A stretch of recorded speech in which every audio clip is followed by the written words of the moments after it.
آج کا موضوع اعلانات کے ذریعے آپ تک پہنچا دیا گیا ہے۔ موضوع ہم سب کے لیے بحیثیت مسلمان اہم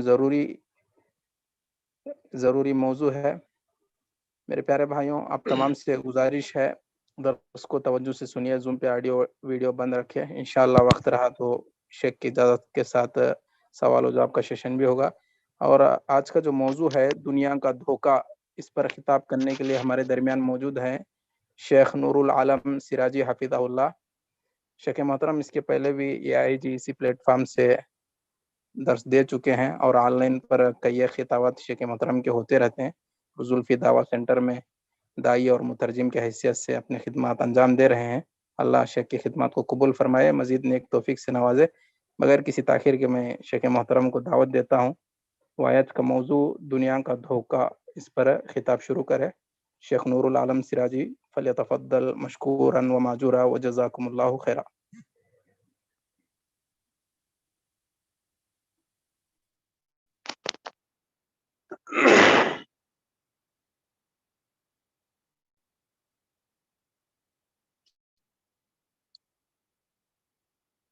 السلام علیکم ورحمۃ اللہ وبرکاتہ۔ وعلیکم السلام ورحمۃ اللہ وبرکاتہ۔ آواز ٹھیک ٹھاک ہے؟ جی شیخ ٹھیک ہے۔ شیخ مائک کو نیچے چھوڑ دیجئے انشاءاللہ۔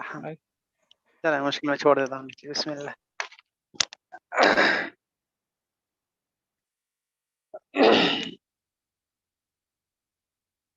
ان الحمد للہ نحمده ونستعینه ونستغفره ونعوذ باللہ من شرور انفسنا ومن سیئات اعمالنا من يهده الله فلا مضل له ومن يضلل فلا هادي له واشهد ان لا اله الا الله واشهد ان محمدا عبده ورسوله اما بعد اعوذ باللہ من الشیطان الرجیم بسم اللہ الرحمن الرحیم كل نفس ذائقة الموت وإنما توفون أجوركم يوم القيامة فمن زحزح عن النار وأدخل الجنة فقد فاز وما الحياة الدنيا إلا متاع الغرور۔ شہدان اسلام، قابل قدر شخصیات اور میرے تمام دینی اور اسلامی بھائیوں اور اس آن لائن پروگرام سے جڑ کر کے استفادہ کرنے والے میرے تمام دوستوں، آج کے اس درس میں میرا جو موضوع ہے، موضوع گفتگو ہے، وہ ہے غرور الدنیا، یعنی دنیا کا دھوکہ۔ اس کو کئی طریقے سے آپ کہہ سکتے ہیں، دنیا کا دھوکہ یا دنیا صرف سامان فریب ہے، دنیا دھوکے کی چیز ہے، اس دنیا کی کوئی حقیقت نہیں ہے۔ یقیناً ہمارے اندر زہد اور تقوی ہونا چاہیے۔ دنیا سے بے رغبتی ہمارے لیے بہت ضروری ہے، اور آج کل جیسا کہ دیکھنے میں آ رہا ہے، لوگ دنیا کمانے کے چکر میں آخرت کو بھول جاتے ہیں، ایمان سے ہاتھ دھو بیٹھتے ہیں، ایمان کا سودا کر بیٹھتے ہیں۔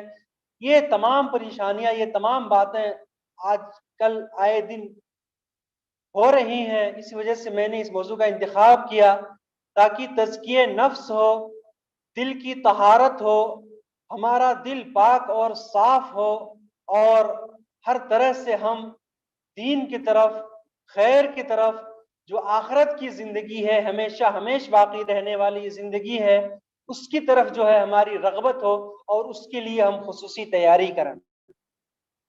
میرے بھائیوں، یہ دنیا، یہ عربی لفظ ہے، اردو میں بھی اور دوسری زبانوں میں اس کا استعمال ہوتا ہے۔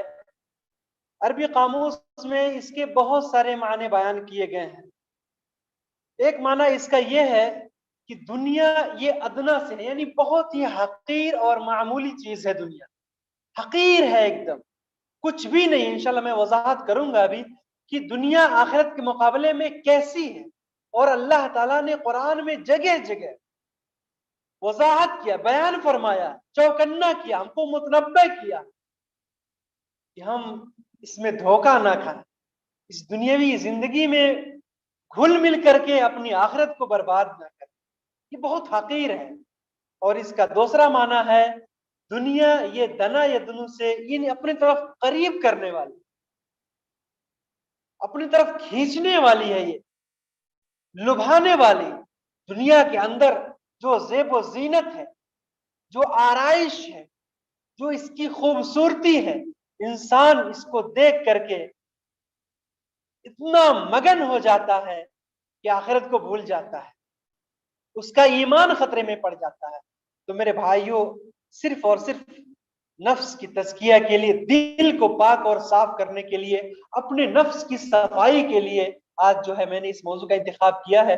قرآن آیات اور صحیح احادیث کی روشنی میں ہم یہ جانیں گے کہ دنیا یہ ہمارے لیے سب کچھ نہیں ہے، یہ دنیا بہت معمولی ہے، یہ دنیا یہ امتحان کی جگہ ہے، یہ دنیا آخرت کی کھیتی ہے، جو ہم یہاں پہ بوئیں گے ہم کو آخرت میں وہی ملے گا۔ تو اس وجہ سے جو ہے ہم تیار رہیں، موڈ بنا لیں اچھی طریقے سے، انشاءاللہ نفس کی صفائی ہوگی، دل کی صفائی ہوگی، اور انشاءاللہ آخرت کی طرف ہماری رغبت بڑھے گی، اور انشاءاللہ ہر طرح سے ہم کو فائدہ ہوگا آج کے اس درس میں باذن اللہ۔ سب سے پہلے ہم قرآن آیات دیکھتے ہیں۔ اللہ تعالیٰ قرآن کریم کے اندر کئی جگہ بار بار یہ ارشاد فرماتا ہے، وَمَا الْحَيَاةُ الدُّنْيَا إِلَّا مَتَاعُ الْغُرُورِ، یہ دنیا یہ تو صرف سامان فریب ہے، ایک دھوکہ کی جنس ہے، دھوکہ کا سامان ہے، بس اس کے علاوہ کچھ بھی نہیں۔ اللہ تعالیٰ نے ارشاد فرمایا، یا ایھا الناس ان وعد اللہ حق فلا تغرنکم الحیاۃ الدنیا ولا یغرنکم باللہ الغرور۔ اے لوگو سنو، بے شک اللہ کا وعدہ حق ہے، اور تمہیں یہ دنیا کی زندگی فریب میں نہ ڈال دے، تمہیں یہ دنیا کی زندگی دھوکے میں نہ ڈال دے، ولا یغرنکم باللہ الغرور، اور اللہ کے معاملہ میں یہ شیطان جو ہے تمہیں غفلت میں نہ ڈال دے، تمہیں دھوکہ میں نہ ڈال دے، تم ہمیشہ چوکنا رہو۔ اللہ تعالیٰ نے دوسری جگہ فرمایا، ان الذين اتقوا اذا مسهم طائف من الشيطان تذكروا فاذا هم مبصرون، بے شک جو لوگ اللہ سے ڈرنے والے ہیں، اللہ سے تقوی اختیار کرنے والے ہیں، جب شیطان کی طرف سے کوئی حملہ ان کی طرف ہوتا ہے، جب شیطان ان کو ٹچ کرنے کی کوشش کرتا ہے، جب شیطان ان کو بہکانے کی کوشش کرتا ہے، ان کا دل ایمان سے لبریز ہوتا ہے، وہ اللہ سے ڈرنے والے ہوتے ہیں، تذکروا، فوراً چوکنا ہو جاتے ہیں، اور ایکائک ان کی آنکھیں کھل جاتی ہیں، وہ ساودھان ہو جاتے ہیں۔ میرے بھائیو، مومن لوگ ایسے ہی ہوتے ہیں۔ شیطان ہمیشہ بہکانے میں لگا ہوا، دنیا کو زیب و زینت بنا کر کے پیش کرتا ہے، اس کی آرائش و زیبائش کو ہمارے سامنے خوبصورت بنا کے پیش کرتا ہے، ہمارے ایمان کو چھیننے کے لیے۔ اس وجہ سے ہم کو ہمیشہ چوکنا رہنا چاہیے۔ ایک دوسری جگہ اللہ نے فرمایا، جیسا کہ میں نے شروع میں پڑھا جو آیت، کل نفس ذائقۃ الموت، یہ تو حقیقت ہے، ہر نفس کو موت کا مزہ چکھنا ہے، یہ دنیا کی بہت بڑی حقیقت ہے۔ اپنی آنکھوں کے سامنے ہم دیکھتے ہیں کس کس کا انتقال ہو گیا، اپنے ہاتھوں سے ہم کفن اور دفن کرتے ہیں اپنے بھائی کا، پھر بھی بے پرواہ رہتے ہیں، لاپرواہ رہتے ہیں، بھول جاتے ہیں کہ مجھ کو بھی ایک دن اسی طرح ہونا ہے اور قبر میں جانا ہے، میرا بھی لوگ ایک دن یہی حشر کریں گے، میرا بھی کفن اور دفن کریں گے۔ تو اس وجہ سے جو ہے تیار رہنا ہمیں۔ اللہ تعالیٰ نے فرمایا، وَإِنَّمَا تُوَفُّونَ أُجُورَكُمْ يَوْمَ الْقِيَامَةِ، تمہیں تمہارا سارا اجر دیا جائے گا، مکمل دیا جائے گا، کسی کے اوپر ذرہ برابر بھی ظلم نہیں کیا جائے گا، کسی کے لیے کوئی بھی کمی بیشی نہیں کی جائے گی۔ اور فرمایا، فَمَنْ زُحْزِحَ عَنِ النَّارِ، جو جہنم سے بچا لیا گیا، وَأُدْخِلَ الْجَنَّةَ، اور جنت میں داخل کر دیا گیا، فَقَدْ فَازَ، وہی کامیاب۔ اصل کامیابی تو اسی نے حاصل کر لی۔ اور فرمایا، وَمَا الْحَيَاةُ الدُّنْيَا إِلَّا مَتَاعُ الْغُرُورِ، یہ دنیاوی زندگی صرف دھوکہ کی ایک جنس، سامان فریب ہے۔ اللہ تعالیٰ نے اس کے جسٹ بعد فرمایا، وَمَا الْحَيَاةُ الدُّنْيَا إِلَّا مَتَاعُ الْغُرُورِ۔ میرے بھائیو، اسی طرح سے ہمارے محترم شیخ نے جو آیت پڑھی تلاوت کے دوران، سورہ حدید کی آیت نمبر 20، اللہ تعالیٰ کیا ارشاد فرماتا ہے اس میں؟ دنیاوی زندگی کی مثال اللہ تعالیٰ دیتا ہے، ان اعلموا انما الحیات الدنیا لعب ولہو، بے شک تم جان لو، اعلمو جان لو، سمجھ لو اچھے طریقے سے، انما الحیات الدنیا لعب ولہ، اللہ تعالیٰ نے ارشاد فرمایا کہ یہ دنیاوی زندگی کھیل تماشا ہے، کھیل ہے، تماشا ہے، وزینہ اور آرائش و زیبائش ہے، وتفاخر بینکم اور فخر و غرور کرنا ہے ایک آپس میں۔ اللہ تعالیٰ نے فرمایا لوگ فخر و غرور کرتے ہیں، اچھا لباس پہن کے، اچھی گاڑی ہے، اچھا گھر ہے، ایک دوسرے پہ فخر کرتے ہیں۔ اللہ تعالیٰ نے فرمایا وَتَكَاثُرٌ فِي الْأَمْوَالِ وَالْأَوْلَادِ، اور مال و اولاد میں ایک دوسرے سے آگے بڑھنے کی کوشش کرتے ہیں، کمپٹیشن کرتے ہیں۔ کسی نے گھر بنایا، اس کی بنیاد تھوڑی سی نیچی ہے، دوسرا آدمی گھر بناتا ہے تو یہ چاہتا ہے اس کی بنیاد تھوڑی سی اس سے اونچی رہے۔ اس نے کوئی پینٹ لگایا ہے، دوسرا اس کا پڑوسی گھر بناتا ہے، یہ چاہتا ہے کہ اس کا پینٹ اس سے بھی بہتر، اس سے بھی چمکدار ہو۔ میرے بھائیو یہ قیامت کی نشانیوں میں سے اللہ کے رسول صلی اللہ علیہ وسلم نے بیان فرمایا نا کہ ننگے پیر والے، ننگے بدن بکریاں چرانے والے گھر بنانے میں ایک دوسرے سے کمپٹیشن کریں گے، سبقت کریں گے، آگے بڑھنے کی کوشش کریں گے۔ اور آج حال یہی ہے، دنیاوی زندگی کی مثال یہی ہے، آدمی ایک دوسرے کو دیکھتا ہے۔ میرے بھائیو یہ کتنی بڑی بیوقوفی ہے کہ انسان دین کے معاملہ میں ایک دوسرے کو نہیں دیکھتا۔ مجھ سے زیادہ تقوی شعار کون ہے، مجھ سے زیادہ نیک اور پرہیزگار کون ہے، اس کے پیچھے پڑھ کے میں اس کی طرح بن جاؤں، میں تقوی اور پرہیزگاری میں ان سے بھی آگے نکل جاؤں، یہ انسان کی خواہش نہیں ہوتی۔ بلکہ انسان کی خواہش کیا ہوتی ہے کہ اگر میرے گاؤں میں، میرے علاقے میں، میرے گھر میں، میرے پڑوس میں کوئی آدمی آگے بڑھ رہا ہے دنیاوی معاملہ میں، تو انسان اس سے آگے بڑھنے کی کوشش کرتا ہے۔ یہ ہوشیاری نہیں ہے، یہ عقل مندی نہیں ہے۔ میرے بھائی اللہ تعالیٰ نے کیا فرمایا کہ یہ دنیاوی زندگی تو ایک دوسرے سے آگے بڑھنے کے لیے، فخر و غرور کرنے کے لیے، کیسے؟ جیسے کہ بارش ہوتی، کمثل غیث اعجب الکفار، جب بارش ہوتی ہے تو کافر بڑے خوش ہوتے ہیں۔ کیوں خوش ہوتے ہیں؟ کیوں خوش ہوتے ہیں؟ کیونکہ یہ بارش پودے اگاتی ہے، یہ بارش پودے اگاتی ہے، اور پودے جب سرسبز و شاداب ہوتے ہیں، ہرے ہوتے ہیں، لہلہاتے رہتے ہیں، تو کافر لوگ بہت خوش ہوتے ہیں۔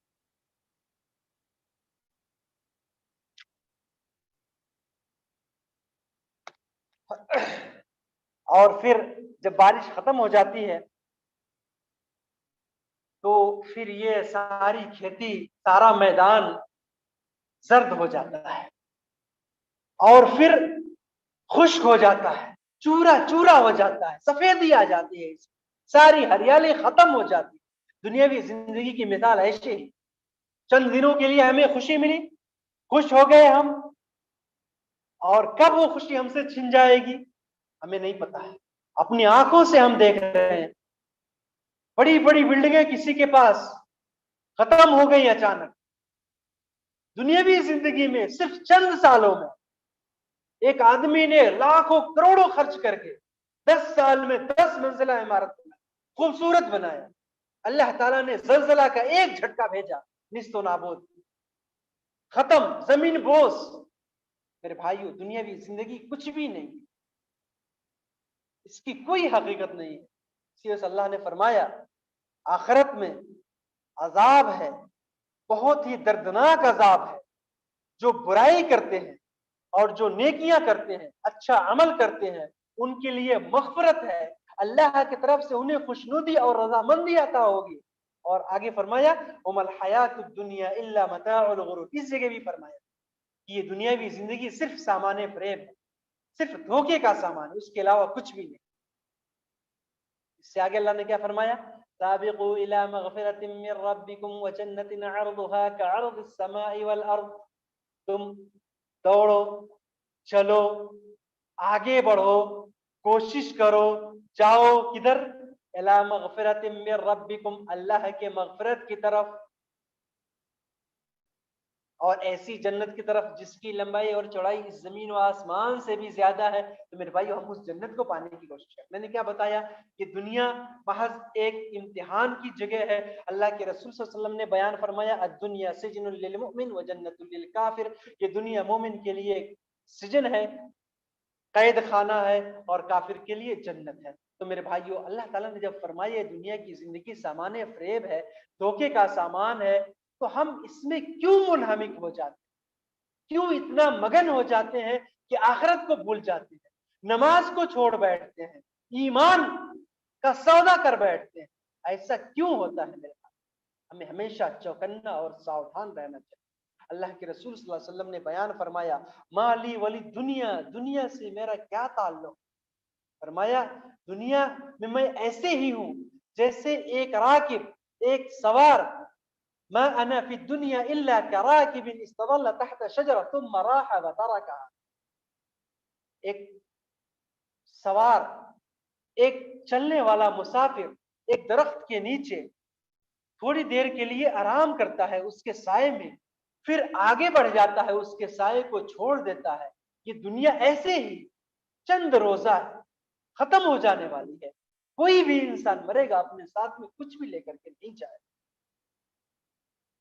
ہمیں بھی ایک مسافر کی طرح رہنا۔ اللہ کے رسول صلی اللہ علیہ وسلم نے بیان فرمایا کن فی الدنیا کانک غریب او عابر السبیل، تم دنیا میں غریب بن کے رہو، تمہیں کوئی جانتا اور پہچانتا بھی نہ ہو، اس طرح سے رہو، یا راستے کا مسافر بن کے رہو۔ کب موت آ جائے گی کسی کو نہیں پتا۔ آج ہم اتنے خوشحال ہیں، تھوڑی دیر میں ہماری زندگی کیسی بن جائے گی ہمیں نہیں پتا۔ میرے بھائیوں اسی وجہ سے ہمیں ہمیشہ ساودھان رہنا چاہیے، ہمیشہ توبہ اور استغفار کرنا چاہیے، اللہ سے دعا کرتے رہنا چاہیے۔ اللہ کے رسول صلی اللہ علیہ وسلم نے بیان فرمایا، معنی کے لحاظ سے حدیث بڑی اچھی ہے، آپ صلی اللہ علیہ وسلم نے بیان فرمایا الکیس من دان نفسه وعمل لما بعد الموت والعاجز من اتبع نفسه هواها وتمنى على الله الامان۔ عقل مند انسان وہ ہے، ہوشیار انسان وہ ہے جو اپنے نفس کا محاسبہ کرتا رہتا ہے، اپنے آپ سے پوچھتا رہتا ہے کہ تو نے کیا کیا، تو نے کون سا اچھا عمل کیا آج کے دن، آج کے دن تو نے کون سا برا عمل کیا، کون سا کتنا وقت تو نے اچھے کام میں گزارا، کتنا وقت تو نے برے کام میں گزارا۔ اپنے نفس سے پوچھتا ہے، سونے کے ٹائم میں اپنا خود کا محاسبہ کرتا ہے کہ جو اللہ نے اسے وقت دیا اس نے کیسے وقت میں، کیسے کاموں میں اپنے وقت کو اس نے گزارا، اور موت کے بعد آنے والی جو زندگی ہے اس کے لیے عمل کرتا ہے۔ وعمل لما بعد الموت، موت کے بعد آنے والی زندگی ہے اس کے لیے تیاری کرتا ہے۔ اور عاجز، نامراد، بے وقوف انسان وہ ہے جو اپنے نفس کی پیروی کرتا ہے۔ یہ نفس انسان کو برائی پر، انسان کا نفس اس کو برائی کی طرف لے جانے کی کوشش کرتے ہیں۔ انسان کوشش کرے اپنے نفس کی پاکیزگی، اپنے نفس کو پاک کرے، اس کا تزکیہ کرتا رہے۔ جو اپنے نفس کے پیچھے اپنے آپ کو لگا دے گا میرے بھائیوں وہ برباد ہو جائے گا۔ فرمایا اپنے نفس کو اپنے آپ کے پیچھے لگا دیتا ہے اور اللہ سے بڑی بڑی امیدیں رکھتا ہے، اللہ تعالیٰ مجھے یہ عطا فرما دے، اللہ تعالیٰ مجھے یہ عطا فرما دے، اور کرتا ہے منمانی اور مانگتا ہے اللہ سے اللہ کے مرضی کے مطابق زندگی گزار۔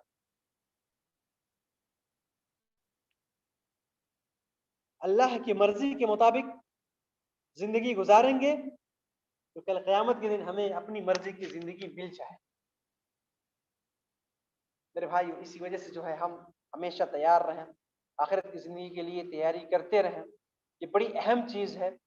اللہ کے رسول صلی اللہ علیہ وسلم بیان فرماتے ہیں لا یؤمن احدکم حتی یکون ہواہ تبعا لما جئت بہ، تم میں سے کوئی شخص اس وقت تک کامل مومن ہو ہی نہیں سکتا جب تک کہ اس کی ساری خواہش، اس کی ساری مرضی اس کے موافق نہ ہو جائے جو میں دے کر کے بھیجا گیا ہوں، یعنی قرآن و سنت کے مطابق ہمیں اپنی زندگی گزارنی ہے۔ اللہ اور اللہ کے رسول کی مرضی، کتاب و سنت کے مطابق ہمیں اپنی زندگی گزارنے کی کوشش کرنی۔ میرے بھائیوں اللہ تعالیٰ اور جگہ ارشاد فرماتا ہے، کئی جگہ ہیں، قرآن کی بہت ساری آیتیں مختصر بیان کر رہا ہوں میں۔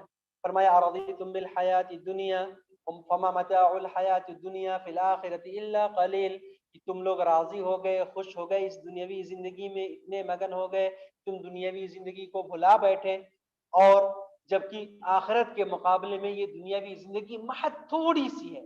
وما الحیات الدنیا فی الآخرۃ الا قلیل، بہت تھوڑی سی ہے یہ۔ اللہ تعالیٰ نے دوسری جگہ ارشاد فرمایا قل متاع الدنیا قلیل، اے نبی آپ کہہ دیجئے دنیا کی زندگی بڑی تھوڑی ہے، بہت قلیل ہے، بہت چند مقدار میں۔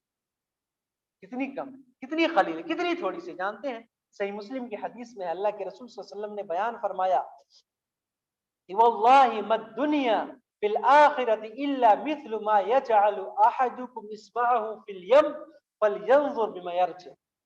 اس دنیا کی مثال، اس دنیا کی زندگی ایسے ہی ہے کہ تم سمندر میں اپنی انگلی کو ڈالو اور دیکھو اس سے کتنا پانی تمہارے ہاتھ میں. یہ دنیا کی زندگی اتنی بھی نہیں.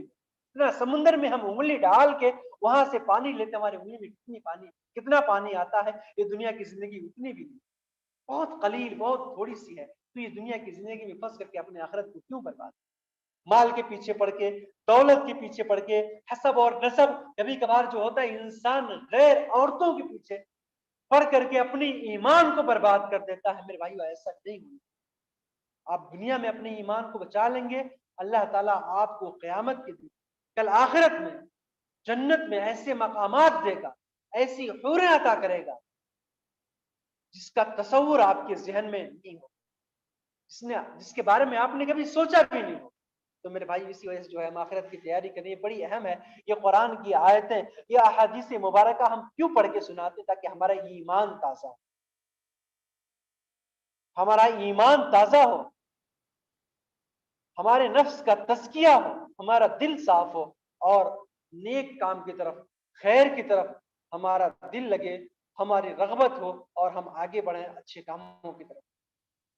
میرے بھائیو اب آئیے ہم اپنے دل کو جھنجھوڑنے کے لیے، دل کو دہلا دینے والی قرآن کی ایسی آیتیں اور احادیث مبارکہ سنتے ہیں، اپنے اسلاف کی زندگی کو دیکھتے ہیں. اللہ تعالیٰ نے سورۃ الاعلیٰ کے اندر ارشاد فرمایا قد افلح من تزکا، جس شخص نے اپنے نفس کو پاکیزہ کیا وہ کامیاب ہو گیا. وذکر اسم ربہ فصلی، اور جس نے اپنے رب کا نام یاد کیا، یعنی اللہ کا ذکر کیا اور نماز پڑھتے رہا، وہ بھی کامیاب ہو گیا. اور فرمایا بل تؤثرون الحیات الدنیا، تم لوگ دنیاوی زندگی کو ترجیح دیتے ہو، تم لوگ دنیاوی زندگی کو ترجیح دیتے ہو. والآخرۃ خیر وابقی، جبکہ جو آخرت کی زندگی ہے وہ اس سے بہتر ہے، کئی گنا بہتر ہے اور ہمیشہ ہمیشہ باقی رہنے والی. اللہ تعالیٰ نے دوسری جگہ فرمایا فاما من طغی، جس شخص نے سرکشی کی، وآثر الحیات الدنیا، اور دنیاوی زندگی کو ترجیح دی، فإن الجحیم ہی المأوی، اس کا ٹھکانہ جہنم میں ہوگا، وہ جہنمی ہے. اور فرمایا وأما من خاف مقام ربہ ونہى النفس عن الہوى، اور جو شخص اپنے رب سے ڈرتا ہے، اپنے رب کے مقام سے ڈرتا ہے، اپنے پالنہار سے، اللہ رب العالمین سے خوف کھاتا ہے، ونہى النفس عن الہوى، اور اپنے نفس کو نفسانی خواہشات سے دور رکھتا ہے، اپنے آپ کو نفسانی خواہشات سے دور رکھتا ہے، فإن الجنة هي المأوى، تو اس کا ٹھکانہ جنت میں ہے، وہ جنتی ہے. میرے بھائیو پہچان کیا ہے؟ جو آدمی دنیاوی زندگی کو ترجیح دیتا ہے اس کا ٹھکانہ جہنم میں ہوگا، اور جو اپنے آپ کو دنیاوی زندگی سے بچا لیتا ہے، میرے بھائیو نفسانی خواہشات سے اپنے آپ کو محفوظ رکھ لیتا ہے، اس کا ٹھکانہ جنت میں. اسی وجہ سے ہم دنیا سے بے رغبت ہو کر کے رہیں. میں ایک عقلی دلیل، عقلی مثال دیتا ہوں آپ کو، دنیا میں ہم کو کیسے رہنا. میرے بھائیو عقلی مثال، ہم سب دیکھتے ہیں اس دنیا میں ندی میں، سمندر میں، دریا میں کشتی چلتی ہے، بڑے بڑے سمندری جہاز اس میں چلتے رہتے. تو کشتی یہ پانی کے اوپر چلتی ہے یا پانی کے اندر چلتی ہے؟ آپ بتائیں میرے بھائیو، آپ غور کریں. یہ کشتی جو ہے پانی کے اوپر چلتی ہے، اس میں ہم سامان لاتے ہیں، خود بھی بیٹھتے ہیں، اس پار سے اس پار بسہولت چلے جاتے ہیں، آرام سے چلے جاتے ہیں. بہت سارے سامان جو ہیں امپورٹ ہوتے رہتے ہیں، ایک دوسری جگہ آتے جاتے رہتے ہیں. کب؟ جب یہ کشتی، اسٹیمر اور پانی والے جہاز پانی کے اوپر چلتے ہیں. اور اگر وہی پانی اس کشتی کے اندر آ جائے، وہی پانی اگر اس کشتی کے اندر آ جائے تو کشتی کیا ہوگی؟ ڈوب جائے گی. کشتی ڈوب جائے گی. اگر وہی پانی اس جہاز کے اندر آ جائے, اسٹیمر کے اندر آ جائے, اسٹیمر ڈوب جائے گا, کشتی ڈوب جائے گی. میرے بھائیو, دنیا کی بھی مثال ایسی ہی. ہم اس دنیا میں رہیں, دنیا سے فائدہ اٹھائیں, جو ضرورت کی چیز ہے اس کو لیں, اللہ تعالیٰ نے اس کا حکم دیا ہے. لیکن دنیا میں رہ کے آخرت کو نہ بھولیں. دنیا کی محبت ہمارے دل میں گھر نہ کرنے پائے. کیوں؟ کیونکہ اگر اس کی محبت ہمارے دل میں گھر کر جائے گی, پانی کشتی کے اندر داخل ہو جائے گی, کشتی ڈوب جائے گی. دنیا کی محبت ہمارے دل میں گھر کر گئی, آخرت کی محبت کو ہم نے بھلا دیا تو ہم بھی ڈوب جائیں گے, برباد ہو جائیں گے. تو یہ دنیاوی زندگی ایک کشتی ہی کے مانند ہے. کشتی کو پانی کے اوپر چلائیں, پانی کے اوپر چلائیں. یہ ہمیشہ اس بات کی طرف دھیان دیں کہ وہ پانی کشتی کے اندر آنے نہ پائے. دنیا کی محبت, دنیا کی زیب و زینت, دنیا کی خوبصورتی ہمارے دل میں نہ آنے, تب ہم کامیاب ہو سکتے, ورنہ نہیں ہو سکتے. میرے بھائیو, دنیا میں آیا ہوں, دنیا دار نہیں ہوں, بازار سے گزرا ہوں, خریدار نہیں. دنیا میں ایسے ہی رہنا چاہیے. سب سے مال و دولت ہے, ہمارے پاس اولاد ہیں, سب سے محبت ہے, لیکن فوقیت, ترجیح اللہ اور اللہ کے رسول کی محبت کو دینی ہے. دنیا کی زندگی سے فائدہ اٹھانا ہے, ترجیح آخرت کی زندگی کو دینی ہے, تب ہم کامیاب ہو سکتے. اب آئیے ہم صحابہ کرام کی کچھ واقعات سنتے ہیں, کیسے صحابہ کرام اس دنیا میں رہتے تھے, دنیا کے مقابلے میں وہ آخرت کی زندگی کو کیسے ترجیح دیتے تھے, اور کیسے وہ دنیاوی زندگی سے بے رغبت رہتے تھے اور اس کو کتنا تچھ حقیر سمجھتے تھے. مسند احمد کی صحیح روایت, حضرت انس بن مالک رضی اللہ تعالی عنہ کہتے ہیں, ان رجلا قال یا رسول اللہ ان لفلان نخلہ وانا اقیم حائطی بها فامره ان يعطيني حتى اقیم حائط. یہ بڑی لمبی حدیث ہے, میں اس کا خلاصہ اور ترجمہ آپ کو بتا رہا ہوں. مسند احمد کے اندر روایت ہے, حضرت انس رضی اللہ تعالیٰ عنہ کہتے ہیں کہ ایک شخص رسول اکرم صلی اللہ علیہ وسلم کی خدمت میں آئے. انہوں نے کہا, اللہ کے رسول, میرا ایک کھجور کا باغیچہ ہے, اس میں میرا کھجور کا باغیچہ ہے, اور میں چاہتا ہوں اپنے کھجور کے باغیچے کو باؤنڈری بنا, چہار دیواری سے میں گھیرنا چاہتا ہوں, محفوظ کرنا چاہتا ہوں, کیونکہ اس میں چھوٹے چھوٹے درخت ہیں, یہ اونٹ وغیرہ آتے ہیں, دوسرے جانور آتے ہیں, درخت کو برباد کر دیں گے. تو میں چاہتا ہوں اپنے اس کھجور کے باغیچے کو باؤنڈری بنا لوں, گھیر لوں, چہار دیواری چاروں طرف سے لگا لوں, تاکہ میرا درخت جو ہے محفوظ رہے. لیکن بیچ میں میرے ایک دوسرے بھائی کا ایک کھجور کا پیڑ جو ہے آ گیا ہے, جس کی وجہ سے بڑی دشواری ہو رہی ہے, اور میرا وہ باؤنڈری جو ہے, میری چہار دیواری صحیح سے بن نہیں پا رہی ہے, بڑی پریشانی آ رہی ہے. آپ فلاں بھائی سے کہیے کہ وہ کھجور کا درخت وہ مجھے دے, کھجور کا درخت جو ہے مجھے دے دے.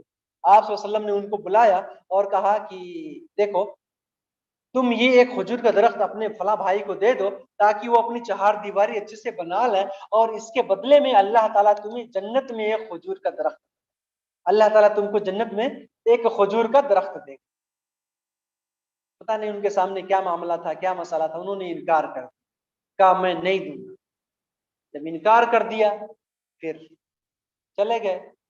ایک صحابی رسول جن کا نام ہے ابو الدحداح, ابو دردہ نہیں بلکہ یہ ابو الدحداح رضی اللہ تعالیٰ عنہ, یہ بھی رسول اکرم صلی اللہ علیہ وسلم کے پاس بیٹھے ہوئے تھے, ساری باتیں سن رہے تھے. جب سب لوگ چلے گئے, یہ اپنی جگہ سے کھڑے ہوئے اور اس آدمی کے پیچھے ہو, پیچھے پیچھے ان کے گھر تک گئے. گھر جانے کے بعد کہا کہ میں آپ سے کچھ کہنا چاہتا ہوں. کہا کیا؟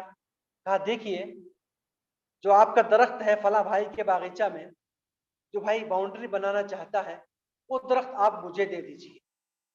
اور میرا ایک کھجور کا باغیچہ ہے, 300 اس میں درخت ہیں, پھل آ رہے ہیں, وہ پورا 300 کا کھجور کا باغیچہ ہے, آپ پورا لے لیجئے, بس یہ ایک کھجور کا درخت مجھے دے دیجیے. وہ خوش ہو گئے, کیونکہ کھجور کا درخت بڑی محنت سے اس کو دیکھ ریکھ اس کا کرنا پڑتا ہے, اور بہت دنوں کے بعد اس میں پھل آتا ہے, اتنی جلدی تیار نہیں ہوتا. 300 درخت ہیں اس میں, کتنی محنت لگی ہوگی اس کو تیار کرنے میں, لگانے میں, سچائی کرنے میں, بڑا کرنے میں. پھل آ رہے ہیں. ابو الدحداح رضی اللہ تعالیٰ عنہ کہتے ہیں کہ نہیں, آپ یہ پورا باغیچہ لے لیجئے, وہ ایک درخت مجھے دے دیجئے. وہ بھائی خوش ہو گئے, انہوں نے جو ہے باغیچہ لے لیا اور وہ درخت ان کو دے دیا. ابو الدحدہ رضی اللہ تعالیٰ عنہ اللہ کے رسول صلی اللہ علیہ وسلم کی خدمت میں آئے. انہوں نے کہا اللہ کے رسول میں نے اس درخت کو خرید لیا, میں نے اس درخت کو, میرا ایک باغیچہ ہے اس میں 300 درخت ہیں, اس کے بدلے میں نے اس کو خرید لیا ہے. یہ درخت جو ہے آپ مجھے, یہ درخت جو ہے آپ فلاں بھائی کو دے دیجئے جو چہار دیواری بنانا چاہتے ہیں, باؤنڈری بنانا چاہتے ہیں, یہ درخت آپ ان کو دے دیجئے, اور اس کے بدلے میں جنت میں جو کھجور کا درخت ہے وہ درخت مجھے چاہیے.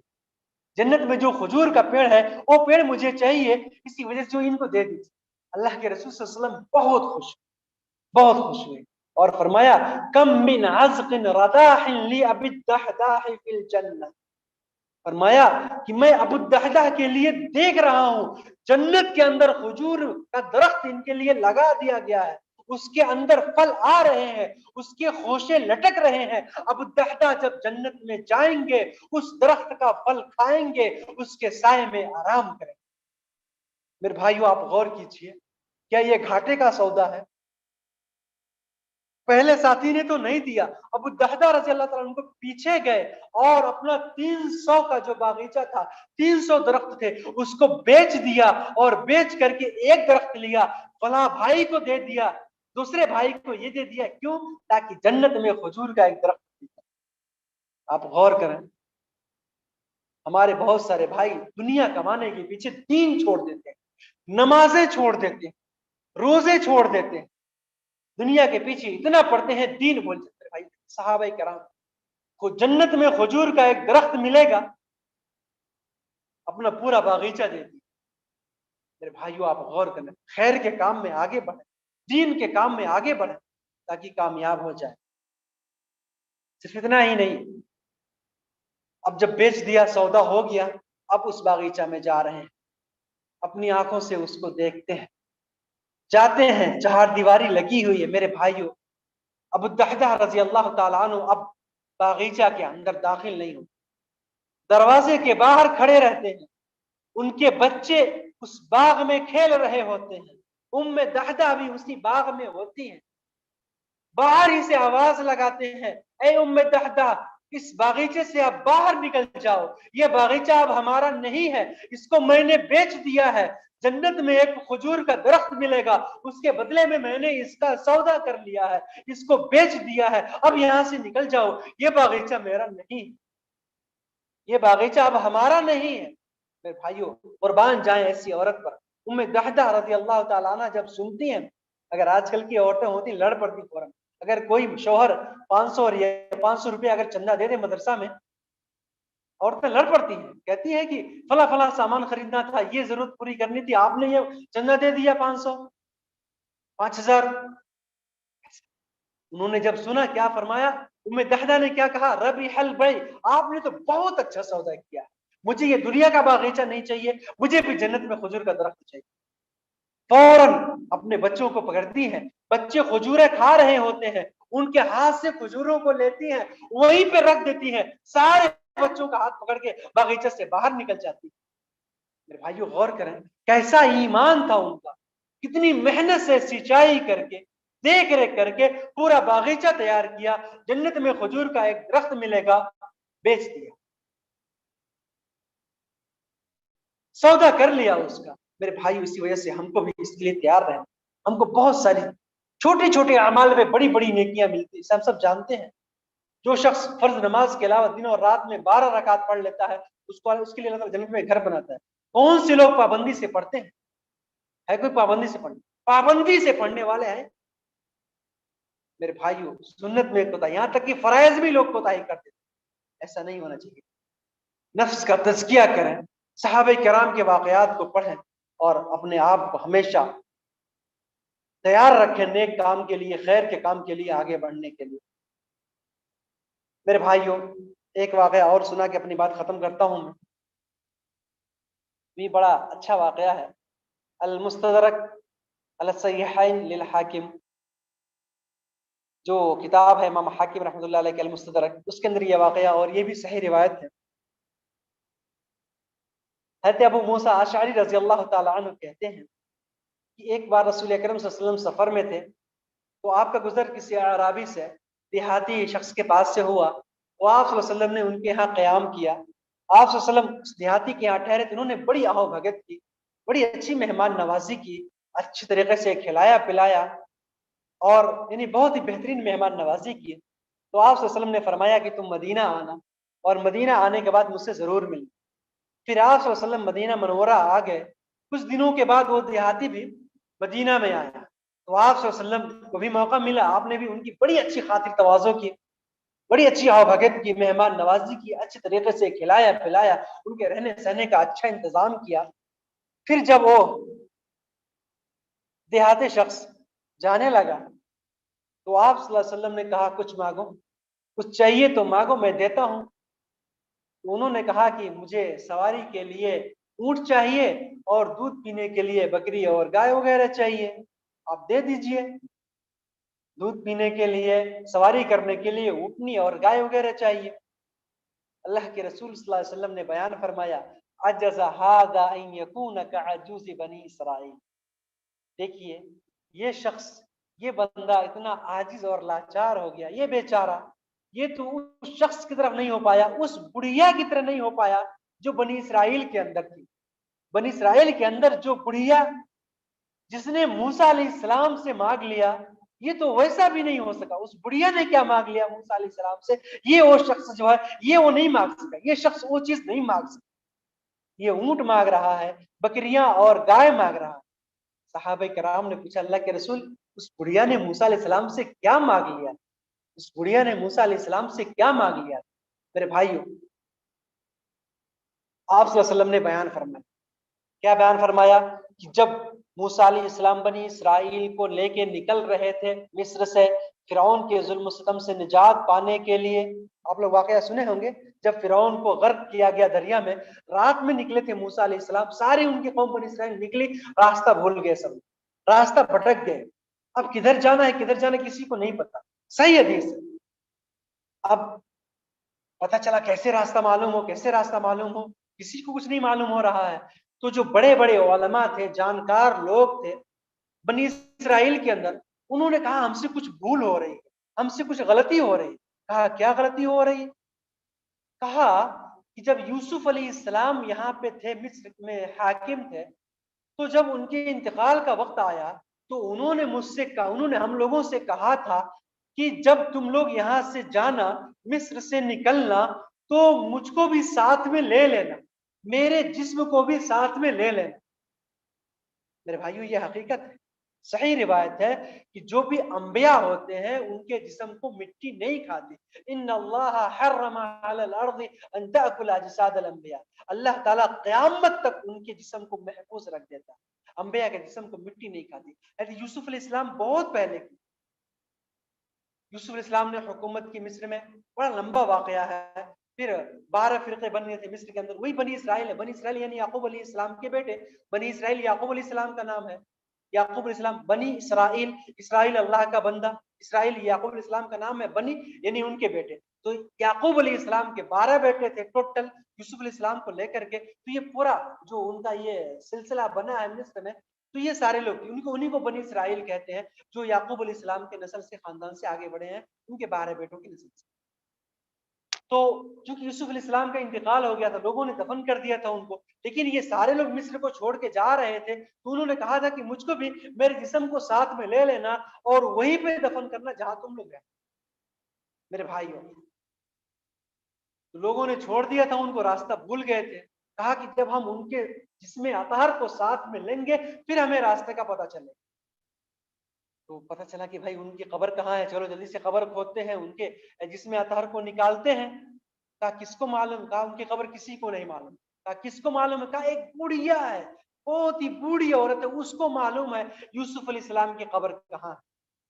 سب لوگ اس کے پاس گئے, کہا بتا دو قبر کہاں. میرے بھائیو آپ غور کریں, یوسف علیہ السلام اللہ کے نبی ہیں, قبر کہاں ہے کسی کو نہیں معلوم. اور آج ہمارے یہاں یہ چھوٹے موٹے جو ہوتے ہیں ایرے گہرے لوگ, ان کا بھی مزار بنا لیتے اور مجاور بن کے بیٹھ کے دھندا شروع کر دیتے. ایسا ہرگز جائز نہیں, اسلام میں مزار کی کوئی حقیقت نہیں. تو اس بڑھیا نے موسیٰ علیہ السلام سے کہا بھائی ٹھیک ہے میں تو قبر بتا دوں گی, لیکن آپ کو مجھے ایک چیز دینی پڑے گی, آپ کو میری ایک بات ماننی پڑے گی. موسیٰ علیہ السلام نے کہا بتاؤ کیا بات؟ کہا کہ آپ یہ وعدہ کیجئے کہ جنت میں مجھ کو اپنے ساتھ میں لے کے چلیں گے، آپ یہ وعدہ کیجئے کہ جنت میں آپ کے ساتھ رہوں گی، آپ یہ وعدہ کیجئے کہ جنت میں آپ جو ہے مجھے نہیں چھوڑیں گے، مجھے جنت میں آپ لے کے جائیں گے۔ موسیٰ علیہ السلام نے کہا یہ میرے اختیار میں تھوڑی ہے، جنت کی کنجی میرے اختیار میں نہیں ہے۔ اور آج کل کے لوگ جو ہے باباؤں کو جنت کا ٹھیکہ دے بیٹھے، بخشوا لیں گے، فلاں فلاں بخشوا۔ موسیٰ علیہ السلام نے کہا کہ جنت میرے اختیار میں نہیں ہے۔ میرے بھائیوں، پھر وحی ہوئی، اللہ تعالیٰ نے موسیٰ علیہ السلام کو وحی کی کہ بڑھیا جو مانگ رہی ہے اس کو دے دو۔ اللہ تعالیٰ نے فرمایا کہ بڑھیا جو کہہ رہی ہے اس کو دے دو۔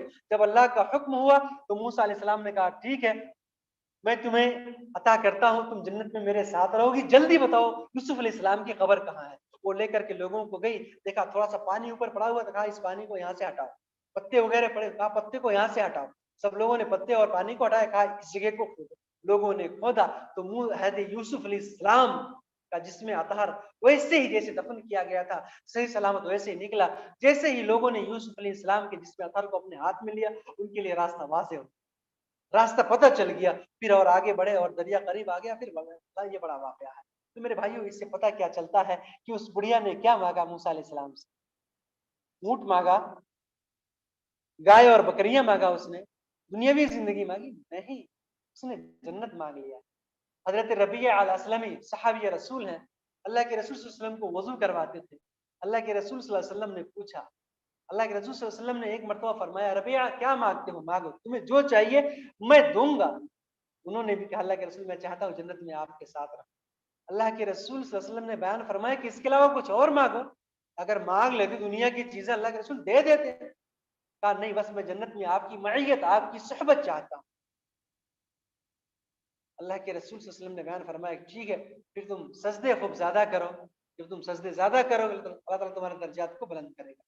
تو میرے بھائی وقت زیادہ ہو گیا، اس طرح کے اور بہت سارے واقعات ہیں، یہ سارے واقعات ہم سنیں اور سن کر کے اپنے ایمان کو تازہ کریں، دنیا کی زندگی میں مگن ہو کر کے، دنیا کی زندگی میں پڑھ کر کے، دنیا کی زندگی میں منہمک ہو کر کے اپنے آخرت کو ہم برباد نہ کریں۔ قرآن کی بہت ساری آیتیں ہمارے دلوں کو جھنجھوڑتی ہیں کہ دنیا یہ صرف سامان فریب ہے، دھوکہ ہے، اس کے علاوہ کچھ نہیں۔ اس کی آرائش اور زیبائش کو دیکھ کر کے دھوکہ مت کھانا، خیر کی طرف آگے بڑھنا، جو نیکیاں ہیں اس کی طرف آگے بڑھنا، نیک کام میں آگے بڑھنا، نیک کام کے لیے صدقہ اور خیرات کرنا۔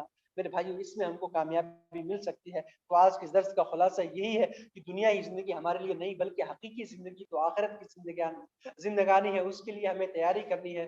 اس کے لیے ہم تیاری کریں گے تو ہم کامیاب ہو جائیں گے۔ اور اگر دنیا میں ہم پڑ گئے، جیسا کہ میں نے بتایا کہ اگر کشتی ہم پانی کے اوپر چلائیں گے کامیاب ہو جائیں گے، اگر کشتی ہماری پانی کے اندر چلی گئی تو ہم ڈوب جائیں گے، برباد ہو جائیں گے۔ تو اس طرح سے میرے بھائیوں ہم کوشش کریں نیک کام کرنے کا، خیر کا کام کرنے کا، تاکہ ہم آگے بڑھیں اور ہر طرح سے ہمیں کامیابی حاصل ہو جائے۔ اور بھی بہت سارے واقعات ہیں، انشاءاللہ پھر کبھی موقع ملا تو انشاءاللہ اور ہم گفتگو کی جائے گی۔ بس ایک شعر میں آپ لوگوں کو سنا دیتا ہوں، بڑا مشہور ہے۔ کسی شاعر نے کہا ہے کہ تم شوق سے کالج میں پڑھو، پارک میں پھولو، جائز ہے غباروں میں اڑو، چرخ پہ جھولو، بس ایک سخن بندے عاجز کی رہے یاد، اللہ اور اپنی حقیقت کو نہ بھولو۔ اس دنیاوی زندگی میں اللہ اور اپنی حقیقت کو ہرگز نہیں بھولنا چاہیے ہمیں۔ تو یہ دنیاوی زندگی صرف سامان فریب ہے، دھوکہ کا سامان ہے، دھوکہ کی جنس ہے۔ اس وجہ سے جو ہے ہم آخرت کی تیاری کریں، آخرت کی زندگی کو ترجیح دیں، ہمیں کامیابی ملے گی۔ اللہ تعالی ہم سب کو کہنے اور سننے سے زیادہ عمل کرنے کی توفیق عطا فرمائے۔ اللہ تعالی ہم سب کے ایمان کو تازہ فرمائے، دنیا کی محبت کو ہمارے دل سے نکال کے آخرت کی محبت ہمارے دل میں بسائے، ہمارے دل کو پاک اور صاف کر کے ہم کو ہمیشہ اپنے حفظ و امان میں رکھے، ہمیں ہر نیک عمل کرنے کی ہمت اور طاقت دے، اور ہمارے تمام اعمال کو قبول فرما کر ہمیں جنت الفردوس کے اندر جگہ عطا فرمائے۔ آمین۔ السلام علیکم ورحمۃ اللہ وبرکاتہ۔ آمین، اللہم آمین۔ وعلیکم السلام ورحمۃ اللہ وبرکاتہ، وجزاکم اللہ خیر وبارک اللہ فیک، نفع اللہ بک الاسلام والمسلمین۔ یہ تھے شیخ نور العالم سراجی حفظہ اللہ، آپ کے سامنے خطاب فرما رہے تھے دنیا کا دھوکہ۔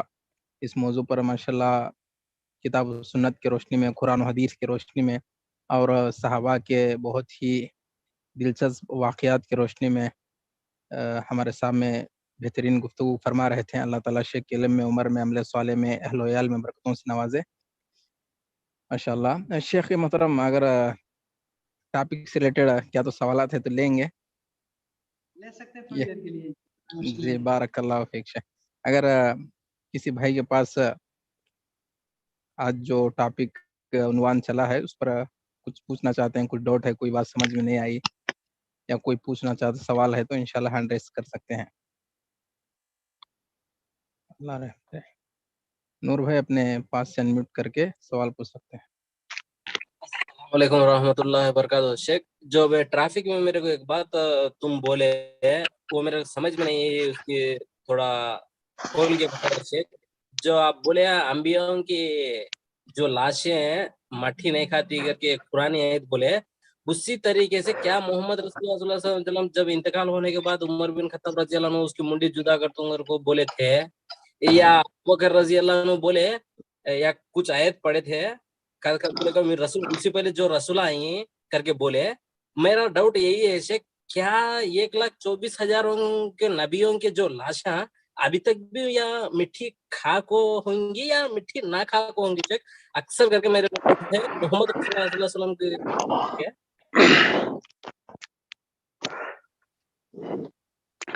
حیاکم اللہ. دیکھیں، آپ کو اس میں بالکل ڈاؤٹ نہیں ہونا چاہیے، ہے نا، بالکل شک کی کوئی گنجائش نہیں اس میں. جتنے بھی انبیاء ہیں، جتنے بھی انبیاء آئے، ہے نا، اللہ تعالیٰ نے ہر قوم میں نبی بھیجا، اور نبی جہاں بھی ہوں گے، نبی اور رسول سارے نبیوں کی قبریں محفوظ ہیں، سرکشت ہیں. یعنی ان کے قبروں کو مٹی، یعنی ان کے جسموں کو مٹی نے کچھ بھی نقصان نہیں پہنچایا. سب لوگ جہاں بھی دفن ہوں گے ویسے ہی ہوں گے. اللہ تعالیٰ قیامت تک ان کی حفاظت کرے گا. اللہ تعالیٰ قیامت تک ان کی حفاظت کرے گا. اللہ کے رسول صلی اللہ علیہ وسلم ایک بار کہتے ہیں کہ آپ صلی اللہ علیہ وسلم گئے تھے، آپ صلی اللہ علیہ وسلم فرمایا کہ میں دیکھ رہا ہوں موسیٰ علیہ السلام کی قبر کہاں ہے، اور اگر میں وہاں ہوتا تو میں تم کو دکھا دیتا کہ موسیٰ علیہ السلام کی قبر کہاں ہے. یعنی کسی ایک بڑے پتھر طرف اشارہ فرمایا جو ارض مقدس یعنی فلسطین کے قریب میں ہے. فرمایا موسیٰ علیہ السلام کی قبر یہیں پر ہے اور یہ جو ہے وہیں پر ہے. تو ظاہر سی بات ہے یہ صحیح حدیث سے ثابت ہے، تو اس میں ڈاؤٹ نہیں ہونا چاہیے. یہ الگ بات ہے اب کن کی قبر کہاں پر ہے، مدفون ہے. خدا نہ خواستہ اگر کوئی کھودنے لگے وہاں پہ، تو اگر وہاں پہ خبر مل گئی، اللہ تعالیٰ حفاظت کرتا ہے. اللہ تعالیٰ حفاظت کی ذمہ داری لیتا ہے، اللہ تعالیٰ حفاظت کرے گا، اور جسم ان کا ویسے ہی سلامت ہے. جی بارک اللہ فیک شیخ. ہے نا، اس میں کوئی شک کی کوئی نہیں بات نہیں ہونی چاہیے.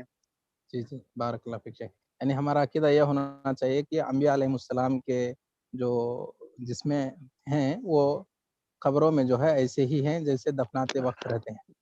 جی جی جی بالکل. جی بارک اللہ فیک. شاید کوئی اکبر بھائی اپنے پاس سے انمیوٹ کر کے سوال پوچھ سکتے ہیں. السلام علیکم ورحمۃ اللہ وبرکاتہ. AGEC ٹیم کو اور آپ کو بھی فضیلت الشیخ بارک اللہ فیکم، جزاکم اللہ خیرا، حیاک اللہ شیخ محترم. شیخ محترم سبحان اللہ العزیز، میرا ایک سوال ہے کہ اس ٹاپک پہ، اس عنوان کے دنیا کا دھوکہ. فضیلت الشیخ، میں ایک ملک میں رہتا ہوں جو بہت زیادہ فتنہ ہوتے ہیں اور بہت زیادہ، یعنی یہاں پہ لوگ دنیا میں ہو گئے ہیں، دین سے دور ہو گئے ہیں، جو مسلمان بھی ہیں، جو عیسائی بھی ہیں، سب لوگ یہاں پہ مذہب سے دور ہو گئے ہیں. تو کیسے بندہ اس ملک میں جس یہاں سے بہت فتنہ ہے، ایمان مضبوط رکھے ہر وقت؟ بارک اللہ فیکم، جزاک اللہ خیرا و احسن الجزاء شیخ محترم.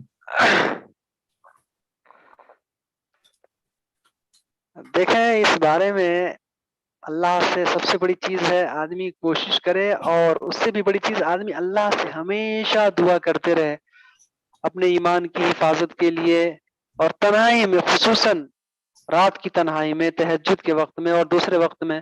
اور جو سنت اذکار ہیں پڑھنے کے لیے کہا گیا، صبح و شام کے اذکار ہیں، دل کی صفائی کے لیے جو ہم پڑھتے ہیں، اللہم آتنا نفوسنا تقواہا وزکیہا انت خیر من زکاہا انت ولیہا و مولاہا. اس طرح کی اور بہت ساری دعائیں ہیں.